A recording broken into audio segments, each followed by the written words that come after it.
Amen, amen. Je vous invite à venir et remplissons les premiers rangs, de deux côtés.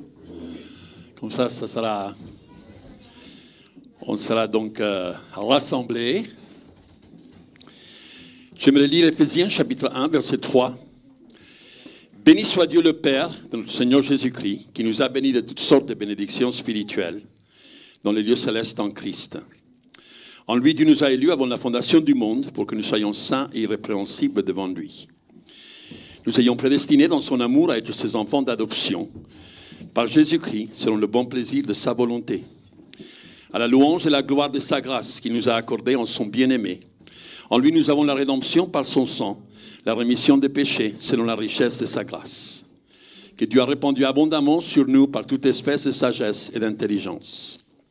Nous faisons connaître le mystère de sa volonté, selon le bienveillant dessein qu'il avait formé en lui-même, pour le mettre à exécution lorsque les temps seraient accomplis, de réunir toutes choses en Christ, celles qui sont dans les cieux et celles qui sont sur la terre.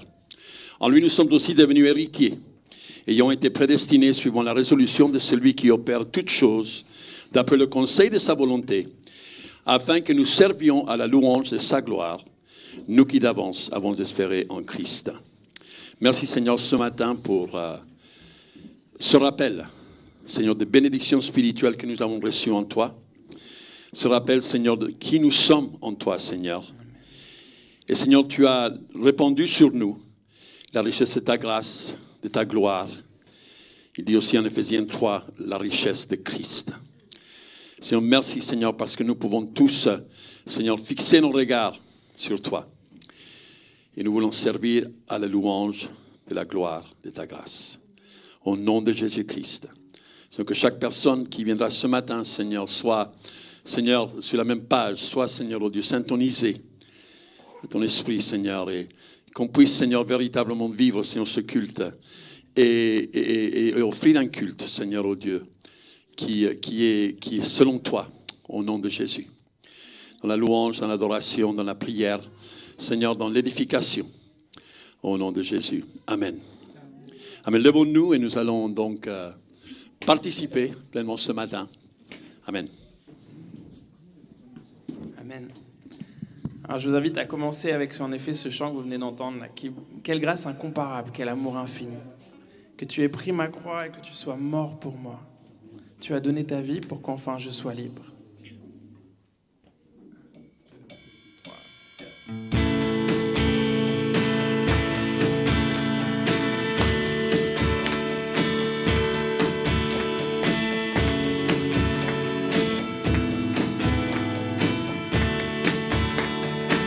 Qui brise le pouvoir, qui brise le pouvoir du mal de la mort, qui aime d'un amour si puissant, si fort. C'est le roi de gloire, il est le roi des rois, qui secoue la terre par un saint tonnerre, qui nous émerveille par tant de mystères. C'est le roi de gloire, il est le roi des rois. Quelle grâce incomparable, quel amour infini, que tu aies pris ma croix, que tu sois mort pour moi. Tu as donné ta vie pour qu'enfin je sois libre. Je te chante pour ce que tu as fait, qui ramène la paix dans la confusion, change les orphelins en fils et en filles. C'est le roi de gloire, il est le roi des rois, qui règne sur les peuples,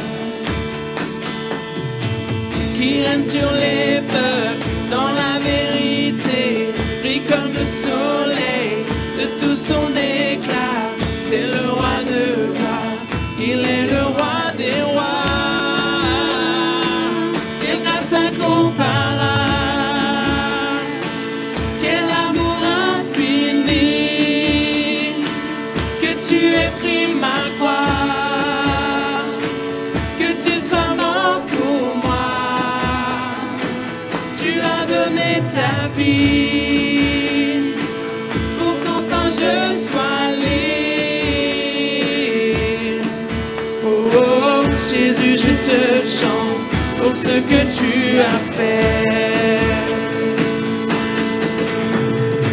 Digne est l'agneau immolé, digne est le roi vainqueur sur la mort, digne est l'agneau immolé, digne est le roi vainqueur sur la mort, digne est l'agneau immolé, digne est le roi vainqueur sur la mort, digne est l'agneau immolé, digne est le roi vainqueur sur la mort, digne est l'agneau immolé,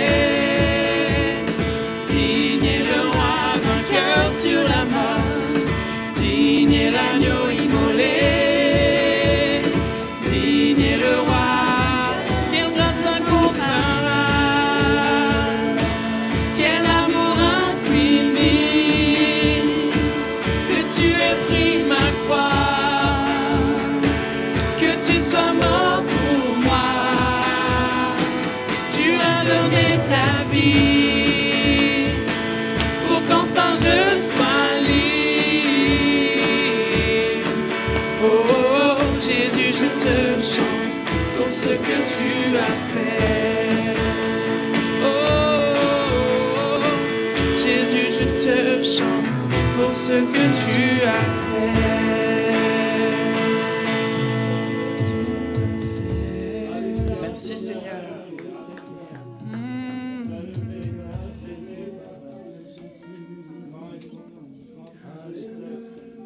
Seigneur, nous voulons élever nos voix pour te rendre toute la gloire.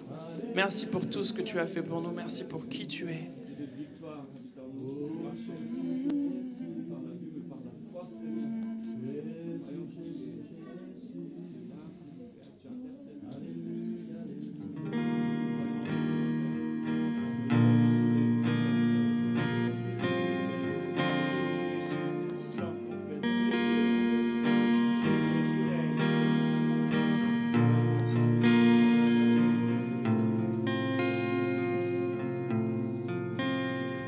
Toujours le bonheur et la grâce m'accompagneront devant sa face, dans sa présence, tellement de joie, tellement de joie.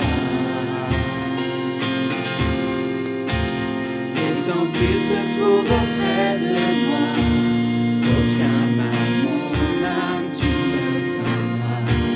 Et dans son temps, je reviendrai, je reviendrai. L'Éternel est mon berger. L'Éternel est mon berger. De rien je ne manquerai. Oh mon âme, chante mon âme. Dans sa part il me conduit. Au bord des eaux calmes je le suis. Oh mon âme, chante mon âme. Oui, toujours le bonheur et la grâce m'accompagneront devant sa face, dans sa présence, tellement de joie, tellement de joie.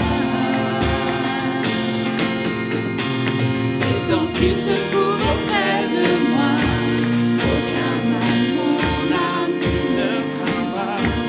Et dans son temps, je reviendrai, je reviendrai. Yahweh, Yahweh, Yahweh, tu fais briller sur moi ton soleil. Yahweh, Yahweh, ta lumière chasse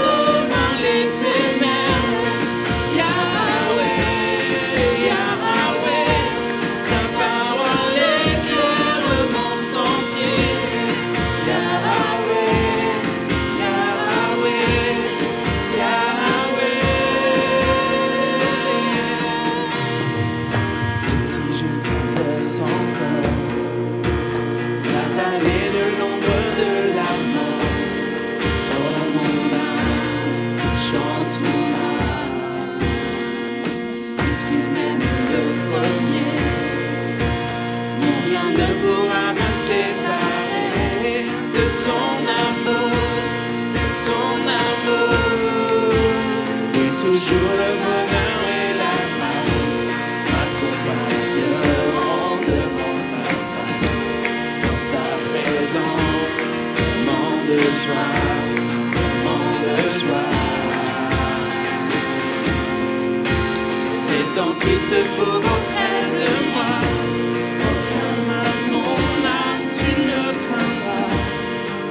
son temps, je reviendrai, Yahweh, Yahweh, Yahweh, tu fais briller sur moi ton soleil. Yahweh, Yahweh, ta lumière chasse au loin les ténèbres.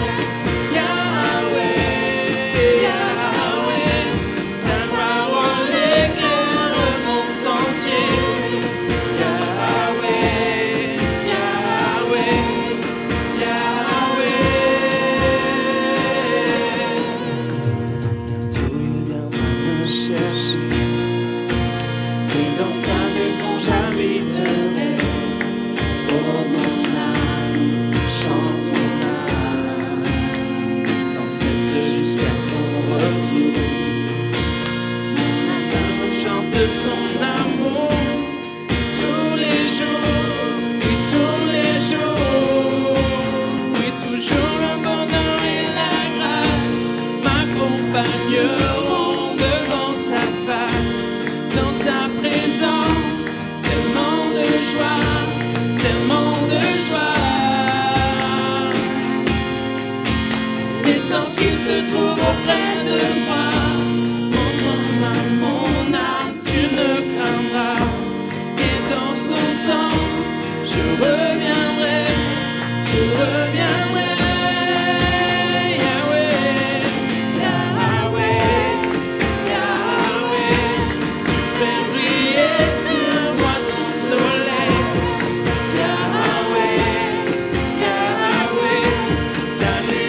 Chasse au loin l'été.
voici, les mains levées, pour m'offrir tout entier. Je désire aujourd'hui te rencontrer. Me voici, pardonné par ton sang recouvert, émerveillé par ce mystère, Seigneur, je viens. Et mon âme a soif de toi, ô Éternel, devant toi. Mon cœur exhale ses parfums de grâce. Approcher de toi, c'est mon bien, et y demeurer toujours pour ton honneur, par amour. Me voici,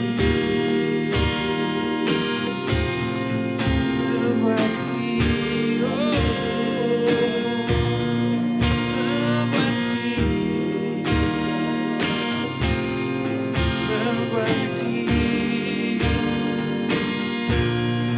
me voici, tendre Père, je viens y voir ta face, tu me plonges dans l'océan de ta grâce.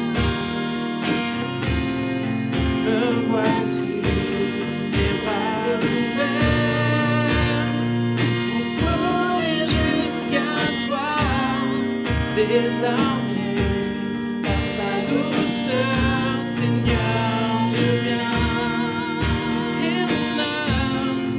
Et mon âme a soif de toi, ô Éternel, devant toi. Mon cœur exhale ses parfums de grâce. Approcher de toi, c'est mon bien, et y demeurer toujours pour ton honneur, par amour. Me voici,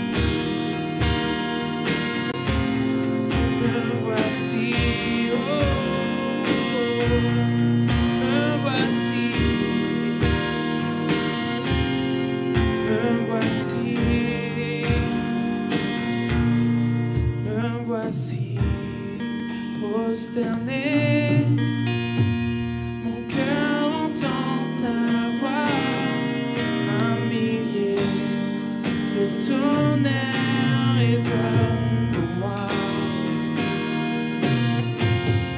Me voici, purifié, consumé par ta flamme, ébloui par ta lumière, Seigneur, je viens. Et mon âme, en soif de toi, ô Éternel, devant toi. Mon cœur exhale ses parfums, Dieu de grâce. Approcher de toi, c'est mon bien, et y demeurer toujours pour ton honneur, par amour. Me voici,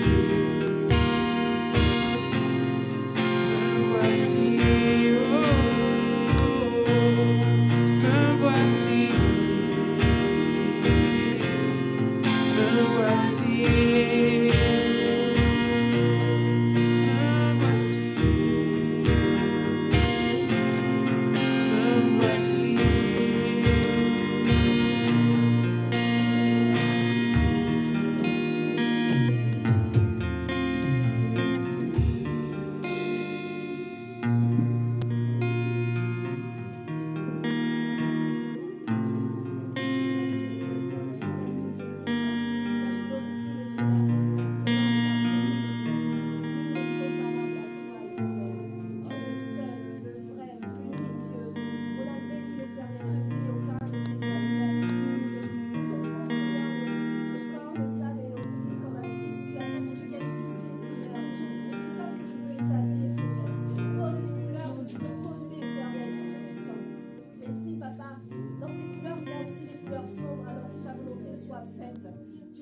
apportes le contraste, Seigneur. Tu fais concourir toute situation à notre bien à partir du moment où nous vivons, Éternel. Et nous voulons te célébrer dans la souffrance, te célébrer dans la joie, te célébrer avec les larmes et te célébrer avec les rires. Nous voulons sans cesse te mettre en premier dans nos vies, Éternel. Tu es le roi des rois, le Seigneur des seigneurs, Éternel. Tu fais chaque situation et tu fais chaque personne être un maillon d'or dans nos vies, Éternel. Béni soit le Dieu merveilleux, excellent, que tu es au nom de Jésus. Amen.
Apocalypse nous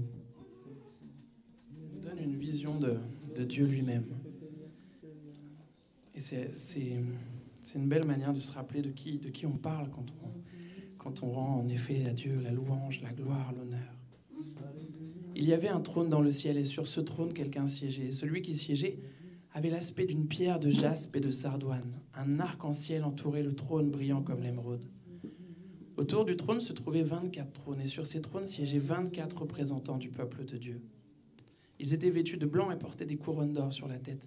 Du trône jaillissaient des éclairs, des voix et des coups de tonnerre. Devant le trône brûlaient 7 flambeaux ardents qui sont les 7 esprits de Dieu. Devant le trône s'étendait comme une mer de verre transparente comme du cristal, et au milieu du trône et tout autour se tenaient 4 êtres vivants entièrement couverts d'yeux, devant et derrière.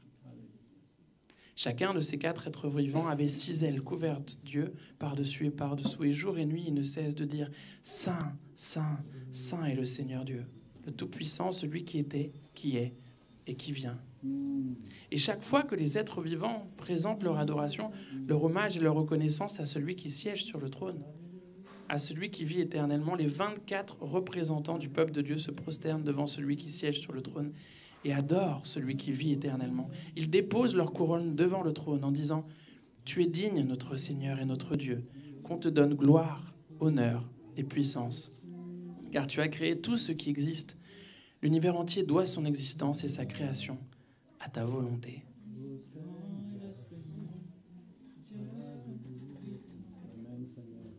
Ce passage nous rappelle à quel point c'est Nous avons un Dieu qui nous dépasse, mais qui mérite vraiment toute notre dévotion, que nous lui rendions toute la gloire, tout l'honneur.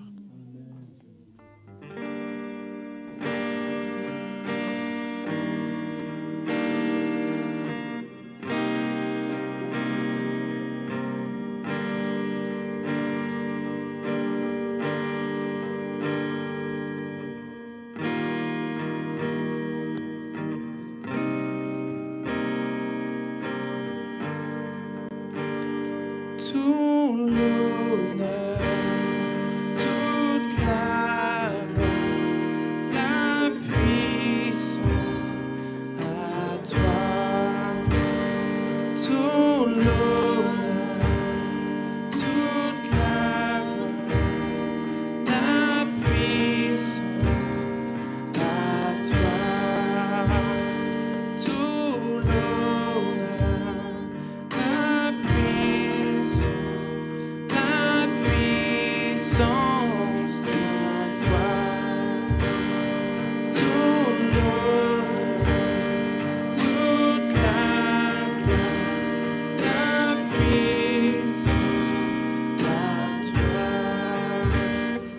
Ô Père très saint, nous t'adorons, précieux Jésus, mon Sauveur, ô Saint-Esprit, nous t'attendons, ô Saint-Esprit, nous t'attendons, ô Saint-Esprit, nous t'attendons pour ton feu, pour ton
Esprit de Dieu,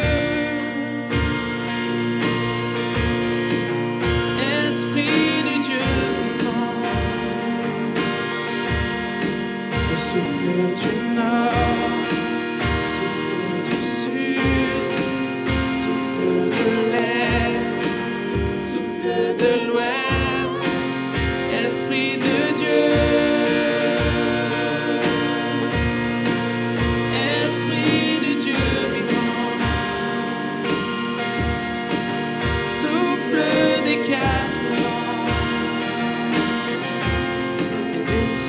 Sur nous.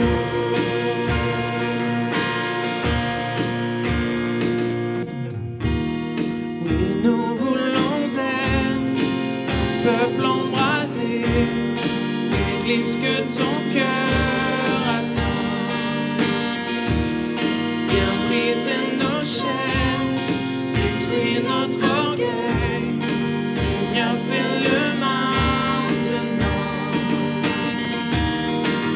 Nous voulons être un peuple embrasé, l'église que ton cœur attend.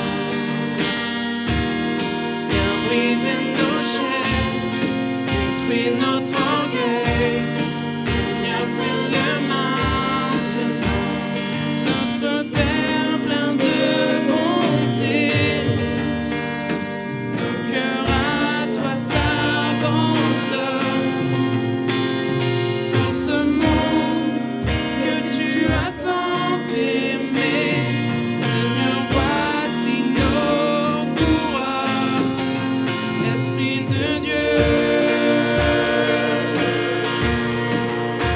Esprit de Dieu vivant,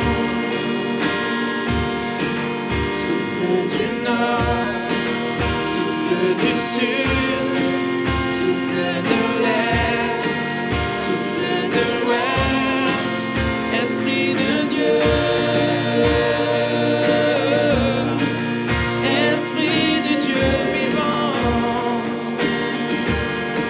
souffle des quatre vents et descend sur nous.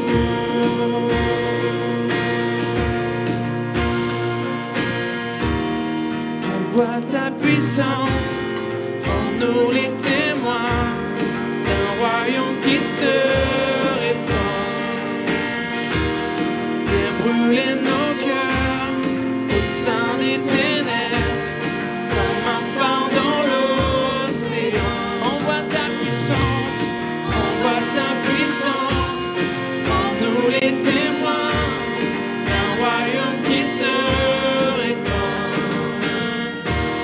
Fais brûler nos cœurs au sein des ténèbres comme un phare dans l'océan. Notre Père plein de bonté, Dieu de tendresse et de grâce, pour ce monde que tu as tant aimé, tes lumières sur nous ta face, Esprit de Dieu. Esprit de Dieu vivant, souffle du nord, souffle du sud, souffle de l'est, souffle de l'ouest, Esprit de Dieu. Esprit de Dieu vivant, souffle des quatre vents et descend sur nous. Esprit de Dieu, Esprit de Dieu vivant, souffle du nord, souffle du sud, souffle de l'est, souffle de l'ouest, Esprit de Dieu.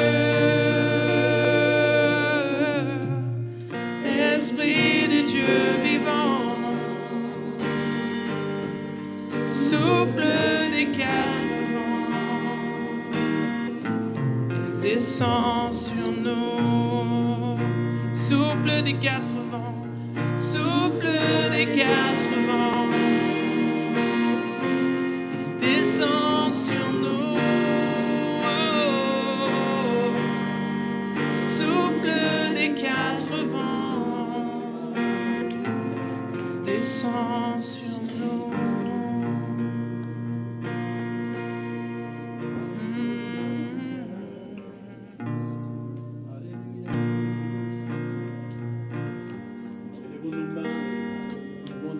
Seigneur, de venir visiter chaque cœur, visiter chaque vie.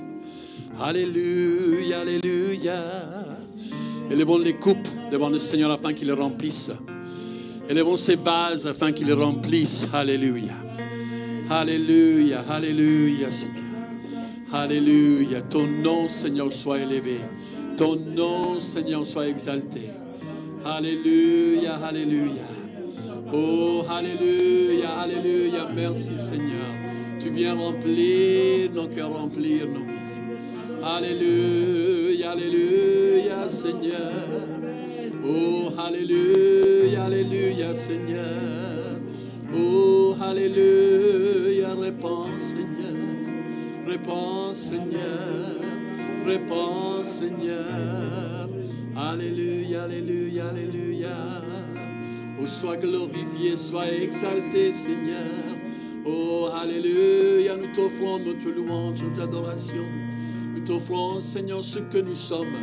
Alléluia, alléluia, viens, Seigneur. Par ton feu, consume, Seigneur.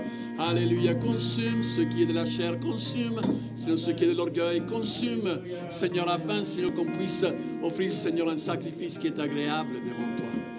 Alléluia, alléluia. Alléluia, Seigneur. Alléluia, Jésus. Amen. Alléluia. Il nous visite à chaque instant. Alors prenons le temps d'être sensible à sa visitation, d'être sensible à ce moment dans lequel il vient et il nous équipe. Alléluia. Il nous équipe. Amen. Alléluia. Prenons place. Oh Seigneur Jésus. Amen, Seigneur. Tu es présent au milieu de nous. Amen. Alléluia. Alors que le Seigneur continue à nous parler chaque jour, à chaque instant. Et donc il va nous parler aussi ce matin à travers le cœur et la bouche de Jonathan. Nous allons prier pour recueillir les offrandes, qui fait partie de l'adoration, fait partie donc de la louange, fait partie donc, du fait qu'on offre au Seigneur ce que nous sommes. Et nous demandons au Seigneur de bénir aussi ce que nous plaçons entre ses mains. Amen. Allez, je vais demander à Pierre de venir et donc aussi à Cyril. Et nous allons donc recueillir les offrandes. Nous allons donc le faire en louant le Seigneur, en l'adorant, en l'exaltant. Donc sachant que celui qui donne avec joie est celui qui est béni. Amen. Celui qui donne avec joie est celui qui ouvre son cœur à l'action du Seigneur aussi dans nos vies. Amen. Chantons et louons le Seigneur en le faisant.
Merci Seigneur pour tout ce qu'on pu donner, Seigneur.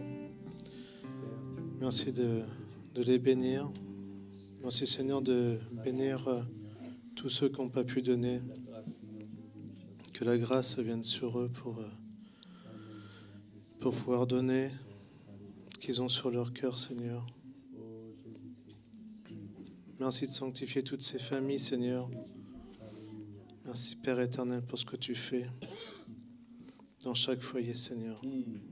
Merci pour le don, Seigneur. Amen. Merci. Amen. Prenons place.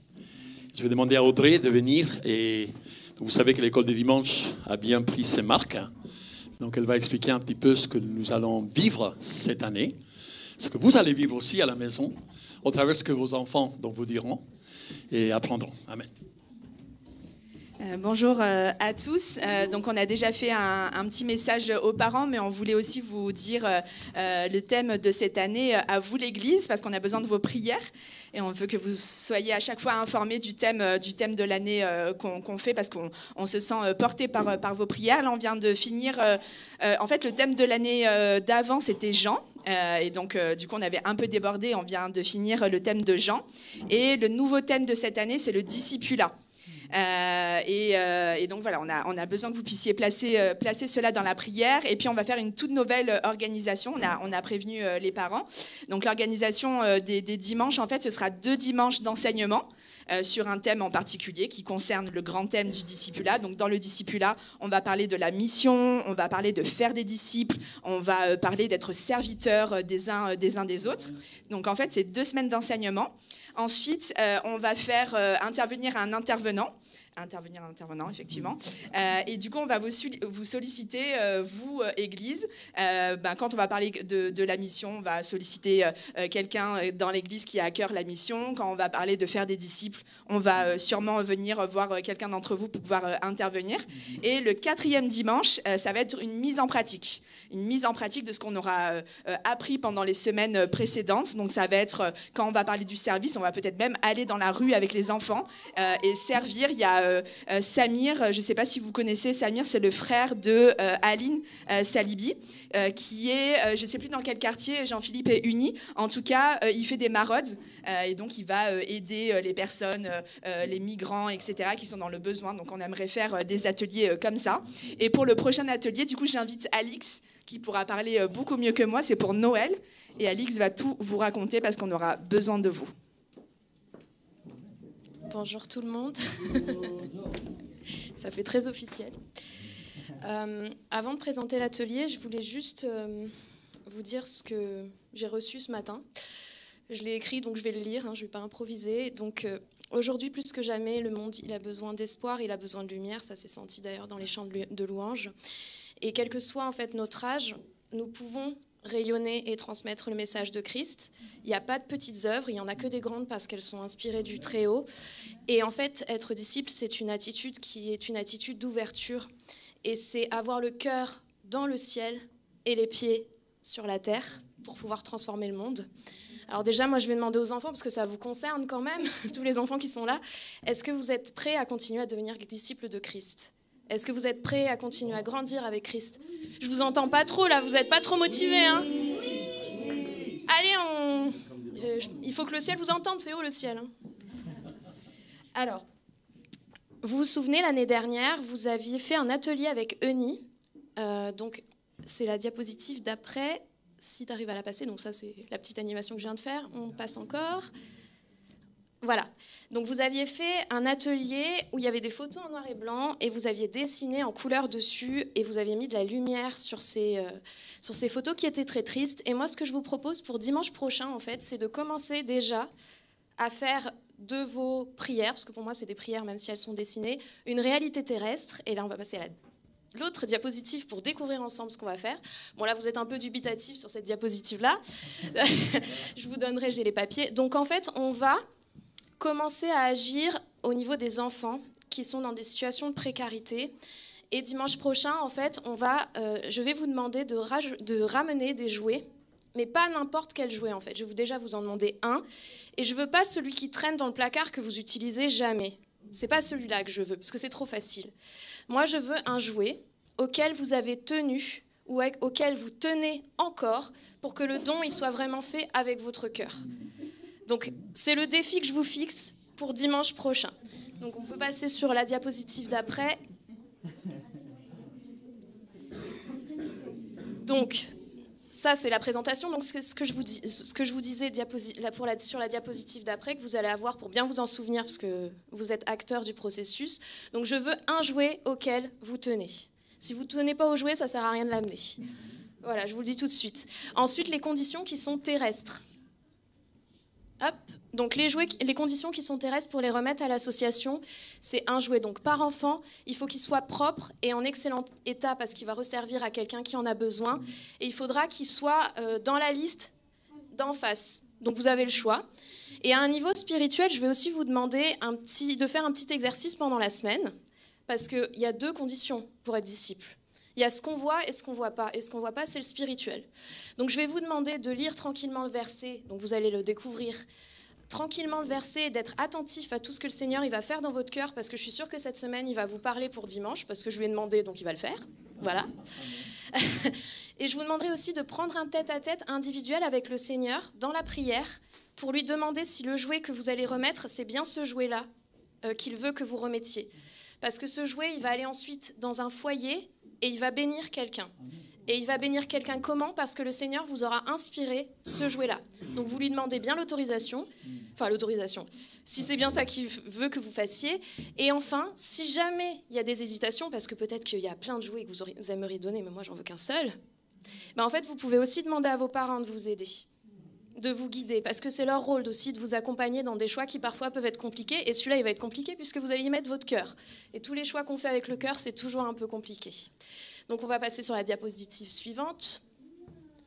Voilà, alors pour ceux qui ne seraient pas présents le 30 octobre, parce que bien sûr c'est les vacances scolaires, donc je comprends que vous ayez aussi votre vie et vos amis et une vie en dehors de l'école du dimanche, vous pourriez aussi appliquer dans les mêmes conditions. Vous pourrez me ramener un jouet le dimanche d'après, donc ce sera le 6 novembre je crois. Donc moi je serai au culte, vous me les remettez après le culte et moi ma mission ce sera de les déposer. C'est la mission la pire du monde en fait, j'ai trop de responsabilités, c'est de porter vos bénédictions dans l'association pour qu'elle puisse les redistribuer. Donc voilà, moi je vous remercie déjà les enfants pour ce que vous allez faire, parce que je sais que vous allez faire ça à cœur, parce que vous allez prendre ça à cœur, j'ai confiance en vous. Et puis je vous dis à dimanche prochain, et on se retrouvera donc autour de ce verset, que chacun agisse donc selon l'inspiration de son cœur, c'est pour ça que c'est important de prier, et donne ce qu'il aura librement décidé, sans regret ni contrainte. Dieu aime celui qui donne avec joie.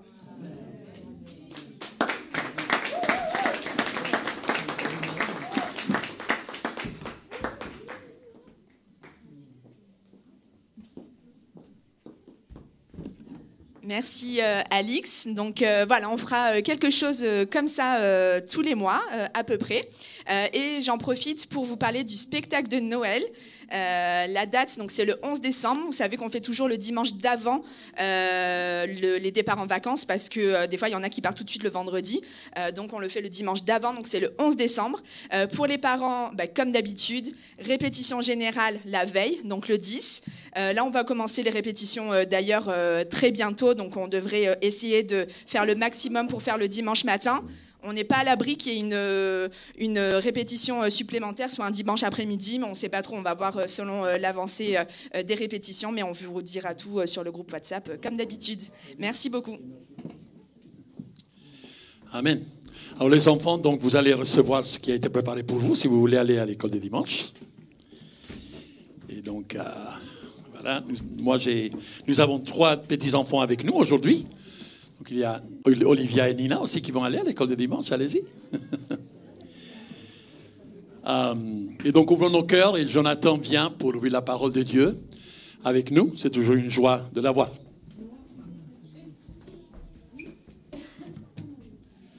Bonjour à tous.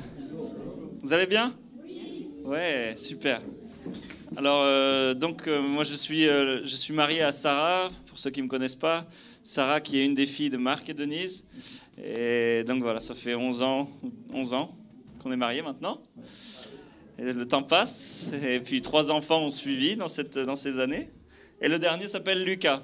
Et il doit être dans les bras de maman quelque part. Voilà. En tout cas, je suis très heureux d'être là avec vous ce matin.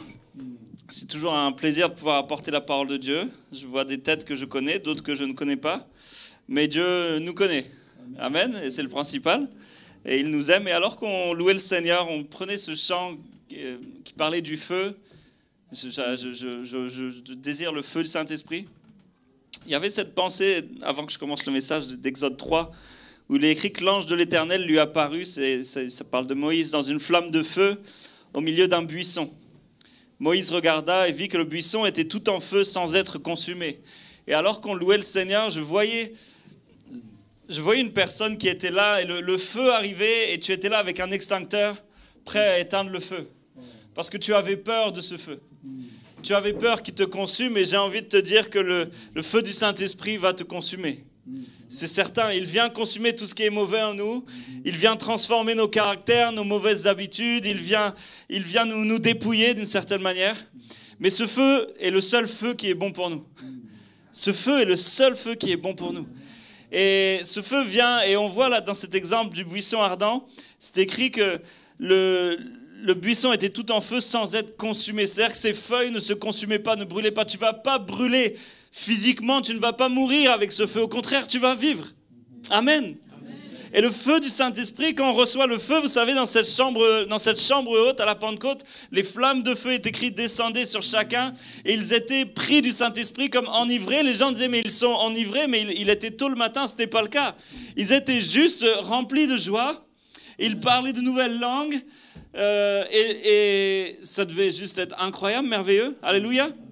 Ils étaient heureux. Es-tu heureux ce matin? Alléluia. Ne sors pas un amen tout fabriqué. Hein. Es-tu heureux ce matin? Vaut mieux ne pas le dire si tu ne l'es pas. Mais dès maintenant, dans ton cœur, dis Seigneur, je désire la joie du Saint-Esprit. Je désire ce feu. J'accueille ce feu et je ne suis pas là avec un extincteur prêt à l'éteindre. Lâche l'extincteur, mets-le, vire-le loin. Il a une utilité pour d'autres choses, pas pour éteindre le feu du Saint-Esprit. Amen. Alléluia. Est-ce qu'on peut prier ensemble? Gloire à toi, Père. Nous glorifions ton nom, Seigneur. Merci pour la vie que nous trouvons en toi, Seigneur. Une vie merveilleuse, incroyable, Seigneur. Et je te prie, Seigneur, qu'en aucun cas nous soyons là à éteindre le feu, à avoir peur, le feu qui vient de toi, parce que ce feu, il nous communique la vie, Seigneur. Le feu du Saint-Esprit en nous donne le zèle de l'annonce de l'Évangile. Le feu du Saint-Esprit en nous consume ce qui n'est pas à ta gloire. Le feu du Saint-Esprit en nous fait de nous des disciples, des faiseurs de disciples, Seigneur. Nous avons faim et soif de toi, Seigneur. Nous voulons ouvrir nos cœurs et nos pensées, Seigneur. Nous voulons être disponibles, disposés pour toi ce matin.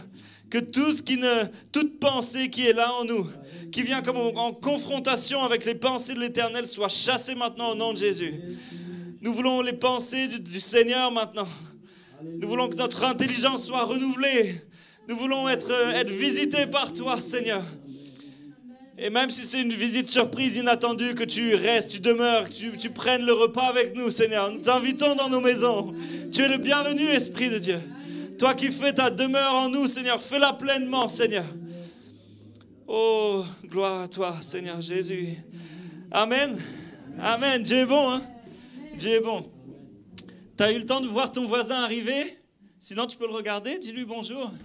Prenons le temps. Tu lui donnes un 5 coups de coude s'il dort.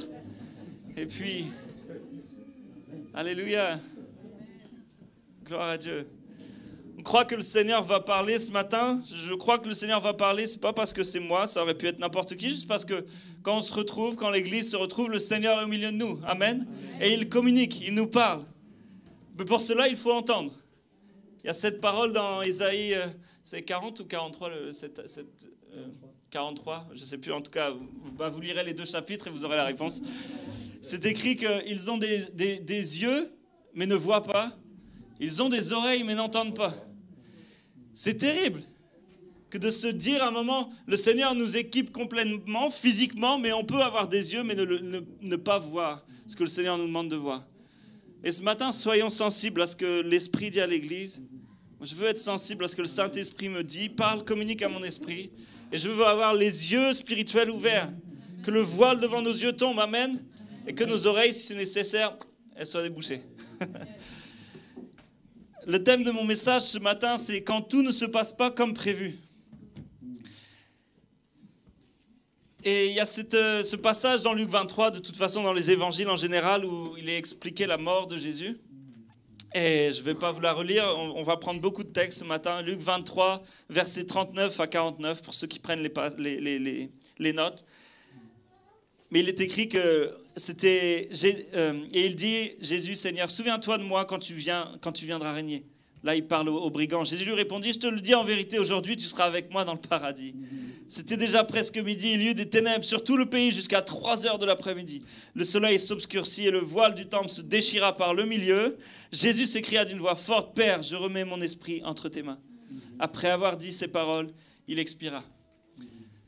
C'est un moment, je peux imaginer pour les disciples, j'allais dire qu'ils étaient là, mais non, ils étaient partis en fait, ils n'étaient même plus là. Il y avait quelques femmes qui étaient restées là, il est écrit qu'elles étaient restées au loin. Elles regardaient la scène. Imaginons un instant, projetons-nous un instant à voir cette scène. Le Messie est là, Jésus est là, à la croix, et il expire. Ils ont marché avec lui pendant certaines 3 ans, ils ont suivi Jésus, ils ont vu les signes et les miracles. Ils attendaient le Messie, et ils voient le Messie arriver, peut-être d'une manière où ils n'auraient pas imaginé. Il n'est peut-être pas né à l'endroit où ils auraient pensé. Il n'a peut-être pas fait, c'est sûrement, il n'a pas fait ce qu'ils auraient pensé qu'il aurait dû faire comme un roi. Et encore moins la mort. Jésus avait annoncé, il faut que je parte. Il vaut mieux pour vous que je m'en aille. Mais je pense qu'à ce moment-là, les disciples, nous on fait les malins, on a toute la parole, on a tout compris. Mais eux, ils étaient là, ils n'avaient pas le Nouveau Testament, et ils n'avaient pas les évangiles, ils vivaient les évangiles. Et ils voient Jésus à la croix. En tout cas, ces femmes le voient. Et ils doivent se dire, à quel moment on a loupé? À quel moment on a loupé? Peut-être on aurait dû le défendre plus, on aurait dû le cacher, on aurait dû aller dans un autre pays, on aurait dû protéger Jésus, on ne l'a pas protégé. Je paraphrase, j'imagine. Hein. Mais il devait y avoir un sentiment difficile dans leur cœur. Ça devait être compliqué à ce moment-là. Qu'est-ce qui nous a échappé? On a suivi Jésus, on a vu les miracles. On devait devenir ses ambassadeurs. Peut-être on aurait dû avoir une place à ses côtés dans ce royaume. Mais là, tout semble partir en fumée. La question que je nous pose ce matin, c'est comment agissons-nous quand les difficultés s'accumulent et les choses ne se passent pas comme prévu? À ce moment-là, pour les disciples, les choses ne se passent pas comme prévu. Est-ce que Dieu nous entend? Alors on sait, il y a ce verset qui dit « Quand le malheureux crie, l'Éternel entend, Amen, et le délivre de toutes ses détresses. » Mais là, à ce moment-là, peut-être qu'ils ont dû se dire « Est-ce que Dieu nous entend ?» Et je pense que ça nous est arrivé à tous ici de se dire à un moment « Mais est-ce que Dieu, tu m'as entendu? Est-ce que tu m'entends bien ?» Moi, je sais à mes enfants, quand je leur dis « Les filles, on va au lit ?» Ouais, ils n'entendent pas. Les filles, les devoirs. Non, ils n'entendent pas. Quelqu'un veut un bonbon? Oui. Ou je peux en prendre 2, je peux en prendre 3. C'est vrai, Nina. D'ailleurs, quand je viens de dire quelqu'un veut un bonbon, j'ai vu Nina qui m'a regardé comme ça alors qu'elle était en train de tourner. Ma belle. Puisqu'on est un peu tous pareils. Notre oreille entend les choses qui envoient un message de plaisir. Mais quand c'est un message de devoir à faire, à accomplir, là, on devient sourd. N'est-ce pas, on est tous pareils? Mais Dieu entend tout. Dieu n'a pas une mémoire sélective. Il ne fait pas de différence entre bonbons et devoirs, il entend tout. Le psaume 34 nous dit au verset 16, « Les yeux de l'Éternel sont sur les justes et ses oreilles sont attentives à leurs cris. » Je vais lire beaucoup de psaumes, alors là, sinon je vais vous voir aller dans toutes les pages. Psaume 145, 19. « Il accomplit les désirs de ceux qui le craignent. Il entend leurs cris et il les sauve. » Amen. Amen. On sait aussi que Jésus a compassion. Psaume 103, « Comme un père a compassion de ses enfants, l'Éternel a compassion de ceux qui le craignent, car il sait de quoi nous sommes faits, il se souvient que nous sommes poussière. » Dieu nous connaît, Dieu connaît nos vies, il connaît nos histoires. Il sait par quoi tu passes maintenant, et il n'est pas insensible. Il n'est pas insensible à ce que tu vis. Matthieu 15, 23, c'est l'histoire de Jésus à la femme cananéenne. Juste ce verset incroyable. La femme cananéenne intervient et elle interpelle Jésus pour sa fille qui est prise par un démon. Elle interpelle Jésus et c'est écrit au verset 23, il ne lui répondit pas un mot. Ses disciples s'approchèrent et lui demandèrent, renvoie-la car elle crie derrière nous. Alors lui, eux, ils renvoient toujours une petite couche. Ils auraient pu éviter cette phrase-là encore. On est les rois pour ce genre de phrase. Hein. Jésus, s'il te plaît, libère-moi de celui-là, celle-là. Puis Dieu nous dit, je l'ai mis à côté de toi pour ta sanctification. Mais là, on n'entend pas. En tout cas, cette femme cananéenne, c'est écrit qu'il ne lui répondit pas un mot. Alors on connaît la suite de l'histoire encore, mais sur le moment, cette femme qui est là, qui interpelle Jésus, et Jésus, est-ce qu'il la regarde ou est-ce qu'elle est dos à lui? Pas un mot. Quand tout ne se passe pas comme prévu, je pense qu'elle ne devait pas imaginer ça. Mais elle n'a rien lâché. Elle ne s'est pas arrêtée à Jésus qui ne dit pas un mot. Non, elle a continué à l'interpeller. Puis ensuite, on connaît la fin. Jésus s'est mis à lui parler. Elle était non-juive. Vous connaissez l'histoire, mais elle dit oui, mais comme des petits chiens, on peut se contenter des miettes. Et Jésus, il dit, bah alors, ta foi t'a sauvé, ta foi, enfin, en tout cas, sa fille fut guérie. Ce que tu demandes n'est pas trop difficile pour Jésus. À celui qui peut faire par la puissance qui agit en nous infiniment plus que tout ce que nous demandons ou pensons. Infiniment plus. Amen. Sarah me rappelait quand... Je répète toujours les prédications avec Sarah. Comme ça, elle reprend. Et elle me rappelait, ouais, tu te souviens, quand tu dis ça, là, on voulait partir au Canada il y a 11 ans. On est jeunes mariés et on a prévu de partir au Canada. On avait acheté un appartement, on le met en location, on se retrouve à vivre dans le garage de mon beau-frère, on vend la voiture, on vend tout. Et là, à ce moment-là, on a eu la bonne idée d'écouter le Seigneur. Une fois qu'on a fait tout ça, vous voyez. Et on est convaincu du Saint-Esprit, il y a une parole qui nous est donnée, et puis on ressent une conviction que notre place, elle est bien ici, là où on est, une fois qu'on a tout mis en location, etc. Vous voyez. Et là, le Seigneur nous reprend avec amour et nous dit, non, la formation que j'ai pour vous, elle est ici, au Havre. Au Havre. Et puis vous allez reprendre les jeunes, et vous allez servir parmi la jeunesse, etc. Et puis vous allez faire tout ce que ta main trouve à faire, fais-le. Sois soumis à ton autorité ici. Et puis serre la vision et vas-y avec joie. Alors nous, on s'imaginait déjà avec à l'époque, l'Audoute, c'était la star évangélique. Hein. On s'imaginait déjà là-bas, on voyait l'école, on se disait oh, c'est merveilleux tout ce qu'on va vivre, la méga church. Puis le Seigneur nous a dit non, à l'époque, l'église où on était, c'était une église en crise. C'était pas l'église d'aujourd'hui. J'ai envie de dire qu'on vit une forme de réveil là où on est et gloire à Dieu. Mais à l'époque, c'était pas le réveil. Et quand le Seigneur nous dit tu vas rester ici. On dit oui, mais j'aurais préféré là-bas quand même. Mais on le fait, on obéit, et puis on voit le Seigneur qui agit merveilleusement. Amen. Parce qu'il peut faire infiniment plus que nous pensons ou nous demandons. Parfois, c'est un problème de perception. Je vais essayer de m'en tenir à l'heure. 1 Corinthiens 13 dit au verset 12, « Aujourd'hui, nous voyons au moyen d'un miroir de manière peu claire. Mais alors, nous verrons face à face. » Wouhou! On va le voir face à face, amen. Alléluia. Alléluia. Amen. Jérémy, t'es dans ma ligne de mire. Je ne vois que toi ce matin. Tu as voulu te mettre derrière le poteau, mais le poteau a eu raison de toi, mon ami. Et mon cœur, maintenant, je vois que toi, même derrière le poteau. Si tu savais, là, mon cœur, il est enflammé pour toi. Je prêche pour toi. Enfin, je prêche pour tous ceux qui ont envie d'entendre. Aujourd'hui, je connais partiellement, mais alors je connaîtrai complètement, tout comme j'ai été connu. Maintenant donc, ces trois choses restent la foi, l'espérance et l'amour. Mais la plus grande des trois, c'est l'amour. Amen. C'est notre hymne ici. Hein. Alléluia. Paul explique que le dessein final, on le verra complètement quand nous le verrons face à face. Aujourd'hui, nous voyons partiellement.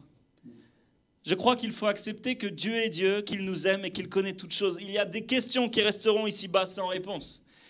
Mais est-ce que dans l'attente d'une réponse, on continue à avancer ou alors nous arrêtons d'avancer? C'est ça la question à se poser. Est-ce que dans l'attente de la réponse, on est physiquement dans l'attente et on attend, on dit, quand Dieu, tu me répondras, j'avancerai pour toi? Ou est-ce que par la foi, on dit, Seigneur, je continue à avancer, même si je ne comprends pas, même si je ne vois pas, même si c'est encore parfois comme douloureux? Je sais que c'est dans la marche avec toi que tu vas guérir mon cœur. Et puis dans cette marche, je vais continuer à te servir jusqu'au bout. Amen. Et je pèse les mots de ce que je dis, parce que je crois que c'est que par le Saint-Esprit, le feu.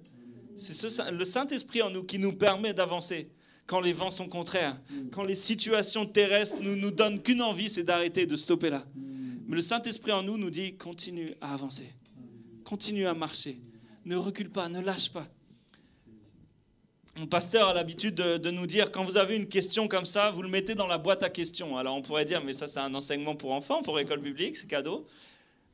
Mais ça marche pour tout le monde. La boîte à questions. Alors à chaque fois, quand j'ai une question à poser à Dieu, il n'y a pas de réponse, j'imagine une grande boîte à questions avec un point d'interrogation, et je mets mon petit papier dedans. Hop là, ça, une de plus. Elle est pour toi. J'aurai besoin d'une réponse un jour. Et peut-être que sur Terre, il me donnera la réponse. Ou peut-être pas. Amen. Il y a cet exemple de Lazare, Jean 11. Alors là, si vous voulez, on va naviguer dans le chapitre de Jean, chapitre 11, de l'évangile de Jean. Au verset 5, il est écrit « Or, Jésus aimait Marthe et sa sœur et Lazare. » Ok, ça plante le décor. Il y avait Marthe, il y avait sa sœur, Marie, et il y avait Lazare. Jésus les aimait. Ok ? Quand on aime quelqu'un, on est prêt à beaucoup de choses. Amen. Donc on voit Jésus, là, il est là, il y a cette relation. C'est écrit, lors donc qu'il lui apprit que Lazare était malade, il resta 2 jours encore dans le lieu où il était. Et il dit ensuite aux disciples, retournons en Judée. Alors Jésus, il est celui qui guérit. Il est celui qui fait des signes et des miracles. Il apprend que celui qui l'aime, Lazare, est malade. Et il reste 2 jours encore ici. Première interrogation, on peut se dire, mais pourquoi tu es resté 2 jours encore dans le lieu où tu étais ? Tu sais qu'il est malade, il faut vite aller le voir. Vous savez, parfois on est pressé. On est pressé, on fait vite, on dit, mais si on ne fait pas ça tout de suite, maintenant, eh bien tout va être foutu en l'air, ça va être, voilà. On veut aller vite, puis on est dans un monde où tout doit aller vite. Jésus prend son temps. Je pense qu'on doit apprendre de Jésus, amen. Et parfois, il faut apprendre à prendre le temps. Je ne sais plus quel pasteur disait la règle des 48 heures ou des 72 heures. Je crois que c'est Luc Dumont qui disait ça une fois.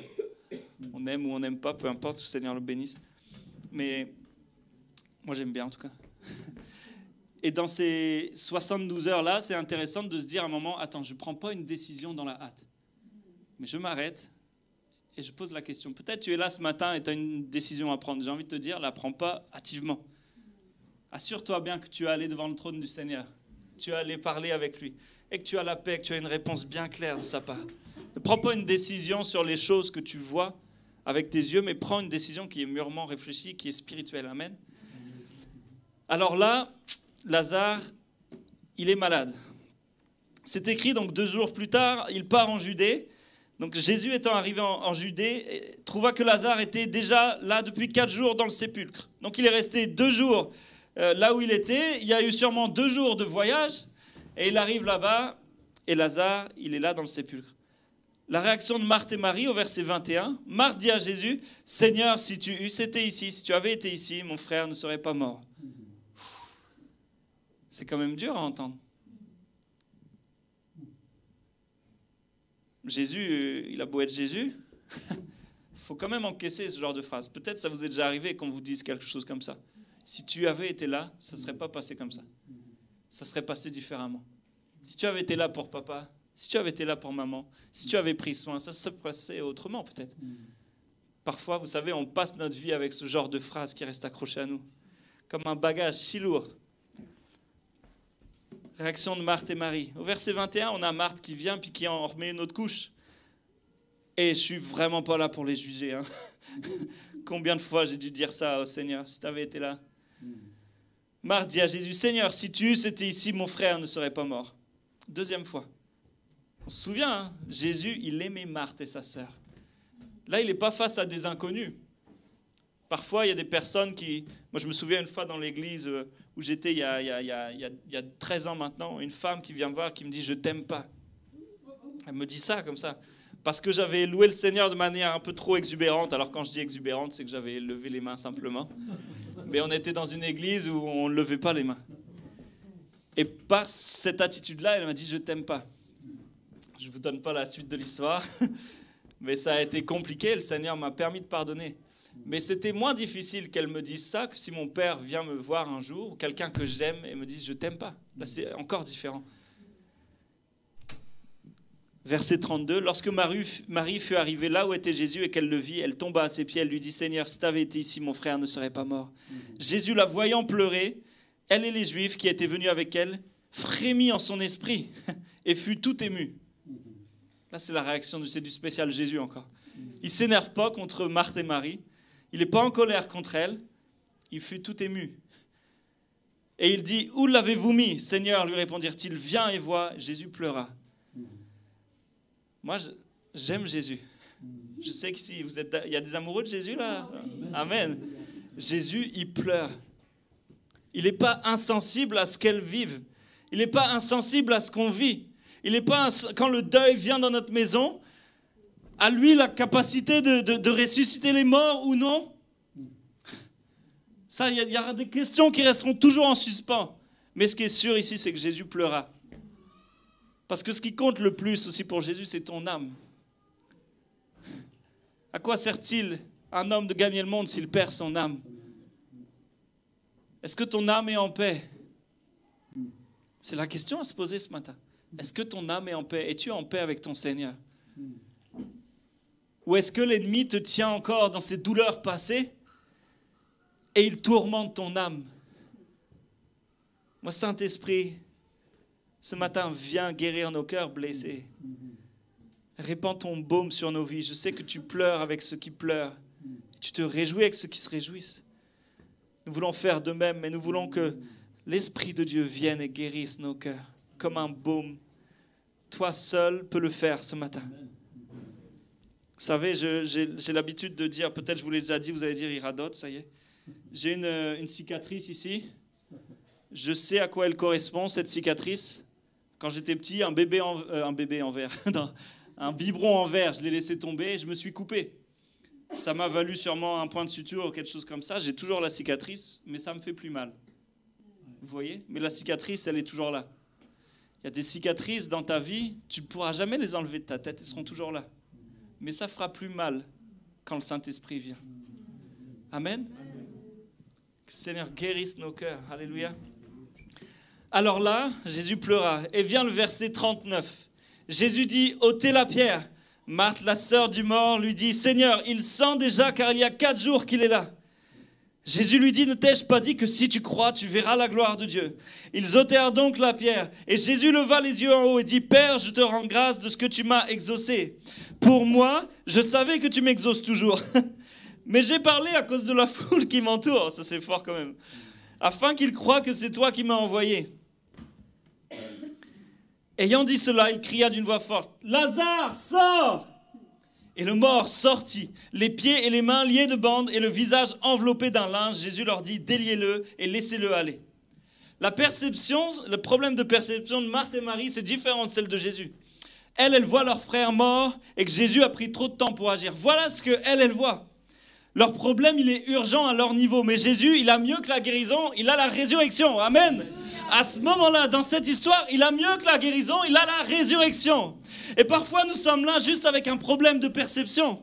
On se dit, Seigneur, mais tu devrais agir de telle façon. Mais Dieu a une meilleure façon d'agir pour ta situation. Et peut-être qu'il attend encore un peu, il use de patience. Pour qui, pourquoi, peu importe. Mais il a mieux encore. Alléluia. Il avait mieux pour Lazare que la guérison, il avait la résurrection. Alléluia. Il y a l'exemple des disciples d'Emmaüs. Je vais avancer un petit peu, sinon on est là pour la journée.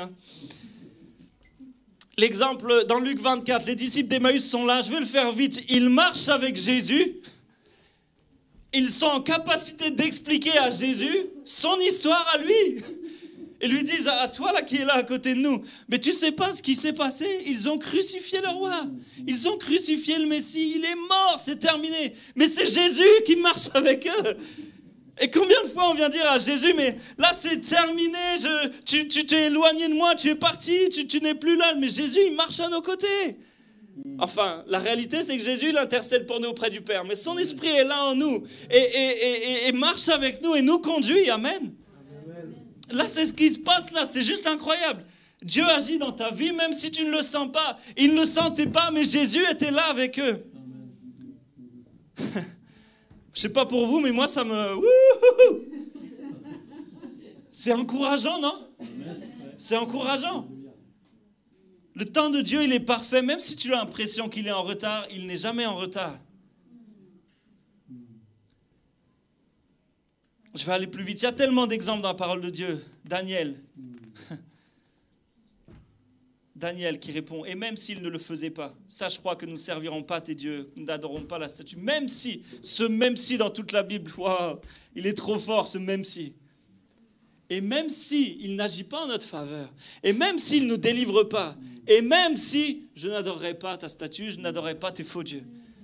Ce n'est pas une question de ce que je vois, mais c'est une question de le connaître et de croire en lui. Ma foi. Ou en quoi est placée ta foi? Quand Dieu répond différemment, c'est mon deuxième point. Dans 10 minutes, j'ai fini. Vous me laissez encore 10 minutes? Si tu es fatigué, tu te lèves à ta place, je ne serai pas choqué. Le Seigneur te voit, puis tu te rassois après tranquillement. Ça m'arrive de faire ça, je me lève, et puis je me rassois, voilà. Ça me réveille. Pas parce que celui qui parle est ennuyant, je l'espère, mais parce que des fois on est fatigué. Hein. Ah, la fatigue. J'aimerais vous parler une autre fois de la fatigue. Ça, c'est dans l'église, j'entends tout le temps ça. Ça va? Oui, je suis fatigué en ce moment. Toujours. Moi, je n'entendais pas ça il y a 10 ans. Le monde est fatigué. Peut-être, moi, j'ai déjà dit ça. Ça va? Un peu fatigué en ce moment. Mais ça va par la grâce de Dieu. Cette phrase-là. Il y a une fatigue qui est normale, mon ami, qui est une fatigue physique. Tu as travaillé, tu as besoin du repos. Tu n'as pas besoin de Netflix jusqu'à 1h du matin et le lendemain dire ah, mais je suis fatigué. Ben, c'est normal. Hein. Tu as regardé jusqu'à 1h du matin tes séries, mon ami. Mais tu vas te coucher à 21h, 21h30, repose-toi. Puis tu te lèves à 6h à l'aube pour veiller dans la prière. Amen. Donc il y a une fatigue qui est normale, mais il y a un état de fatigue qui n'est pas normal. Si de manière régulière, tu te sens fatigué et chargé, le Seigneur est là pour nous donner du repos aussi. Mais pour cela, il faut aller le chercher en lui. Pourquoi ton cœur brûle? S'il brûle pour des choses extérieures au royaume, tu vas te consumer sur place. Mais tu vas te consumer pour les mauvaises choses. Tu vas être fatigué. Et après, tu vas aussi accuser tout le monde. Ah mais l'église, il y a trop de réunions. Hein. Il y a trop de réunions. Acte 2 ou 3, pasteur, je ne sais plus, ils persévéraient chaque jour dans la prière. Ils se réunissaient, ils allaient à la synagogue, après ils allaient dans les maisons. Chaque jour.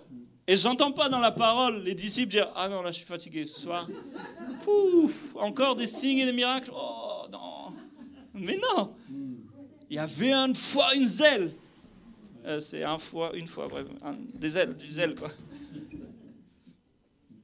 Marc 5, je vais paraphraser tout ça. Jésus traverse la mer de Galilée, il délivre et change la vie d'un homme. Vous savez, vous connaissez l'histoire du possédé de Gadara. Il est là, il est pris, non pas par un démon, deux, une légion de démons.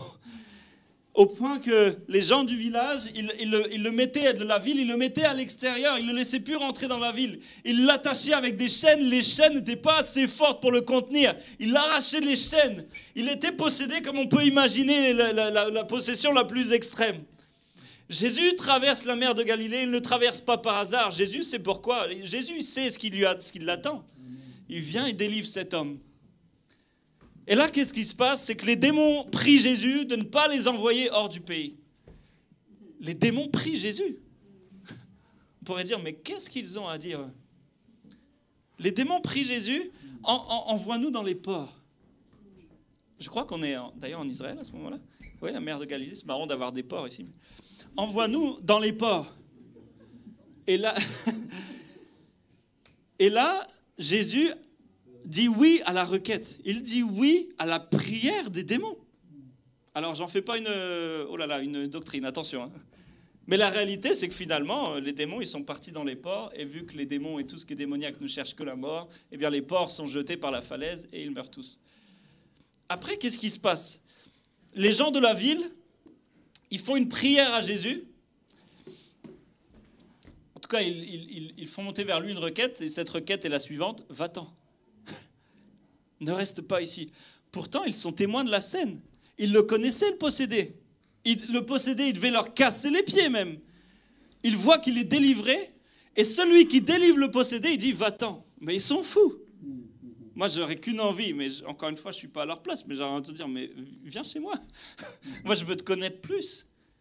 Non, ils lui disent va-t'en. Pourquoi? Parce qu'il y avait une manne financière sûrement dans ce troupeau-là. Et puis, ils ont perdu. Le business is business. Et là, il se dit, si lui, il reste, on va perdre notre argent, on va perdre notre business, on va tout perdre. Les amis, on a tout à gagner. Hein. Ils supplient Jésus de quitter leur territoire et Jésus va quitter le territoire. Donc il répond d'une certaine manière à la requête. Et là, le démoniaque, en tout cas, cet homme qui est délivré délivré du démon, il demande la possibilité de rester avec Jésus et Jésus lui dit non. C'est quand même incroyable. Les démons, oui, allez-y dans les ports. Les gens de la ville, quittent cette ville. Bon, je m'en vais, ok. Et celui qui vient d'être délivré, moi, je veux te suivre, Jésus, je veux être avec toi. Non. Quand tout ne se passe pas comme prévu, là, on est en plein dedans. Combien de fois ça nous arrive de dire, là, Seigneur, je sens trop que c'est le... Combien de fois j'ai voulu partir du Havre ? On a même essayé de venir ici. Sarah a commencé les études ici. On avait trouvé un petit kebab à côté de l'école où elle était. Il était trop bon, ça y est, on avait trouvé nos endroits. Beau papa, belle maman, ils commençaient à me voir un peu plus. Et puis on s'est dit, bon, on va s'installer ici. Moi, je vais trouver un boulot, ça va le faire. Allez, Paris, c'est pour nous. Eh bien non, rien ne s'est ouvert. On a fait toutes les écoles de Paris pour trouver un stage, tout, Rouen, tout. On a tout fait. Et rien ne s'est ouvert. Et moi, j'avais une envie, c'était de fuir le Havre, comme Jonas. Parce que j'étais né ici, j'étais le petit gars du coin, et puis j'avais envie de connaître quelque chose de nouveau. Mais Dieu en avait décidé autrement. Et si Dieu en a décidé autrement pour toi, comment tu vas réagir ? Comment il a réagi ici, le possédé de Gadara ? Enfin, je ne veux pas dire le possédé, le délivré de Gadara. Comment il a réagi ? Il ne s'est pas rebellé. Il a dit, ok, nous c'est simple, on a la fin de l'histoire, mais il aurait pu réagir autrement, il aurait pu commencer à bouder, à dire, ah ouais Seigneur, tu veux pas que je te suive, ok. Je quitte l'église. Je vais à Ilson. Alléluia.